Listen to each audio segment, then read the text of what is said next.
नमस्कार, one India Hindi में आपका स्वागत है। पश्चिम बंगाल में रुझानों में जो आंकड़े सामने आ रहे हैं, ममता बनर्जी प्रचंड बहुमत पाती नजर आ रही है। खास बात यह है कि पिछले लोकसभा चुनाव में जो विधानसभा क्षेत्रों में जो वोट मिले थे, वहां पर भी इस बार समीकरण काफी बदल गया है।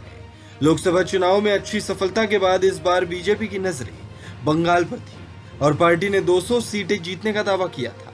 लेकिन जो रुझानों में जो नतीजे मिल रहे हैं, वो बीजेपी की उम्मीद से बिल्कुल उलट है।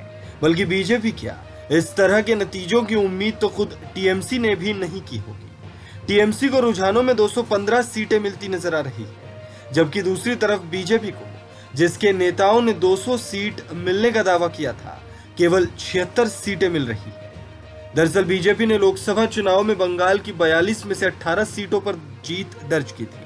लोकसभा चुनाव के नतीजों का आकलन करें तो पता चलता है कि बीजेपी को 121 विधानसभा क्षेत्रों में बढ़त हासिल हुई थी, जबकि ममता बनर्जी की टीएमसी को 163 विधानसभा क्षेत्रों में बढ़त मिली थी। लोकसभा के नतीजों को देखें तो ममता बनर्जी की पार्टी को बीजेपी पर बढ़त तो हासिल थी, लेकिन वो इतनी ज्यादा नहीं थी। यही वजह है कि बीजेपी ने इस बार पूरा जोर लगाया था और इस गैप को पाटने के लिए प्रधानमंत्री, गृहमंत्री समेत केंद्रीय मंत्रियों की पूरी फौज प्रचार में उतारी थी।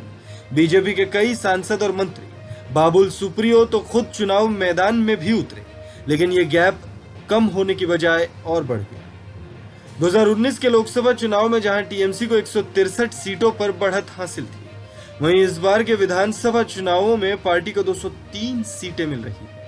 इस तरह टीएमसी ने इन 2 सालों में अपनी स्थिति को सुधार करते हुए 40 विधानसभा सीटों का फायदा उठाया। वहीं बीजेपी की बात करें तो 2019 में जहां इसके पास 121 विधानसभा क्षेत्रों में बढ़त हासिल थी, वहीं 2021 के विधानसभा चुनाव में पार्टी को 38 सीटों का भारी नुकसान हुआ। अभी तक रुझानों में बीजेपी को 83 सीटें मिलती नजर आ रही है। इस विधानसभा चुनाव में वाम दलों के गठबंधन का प्रदर्शन सबसे खराब रहा है।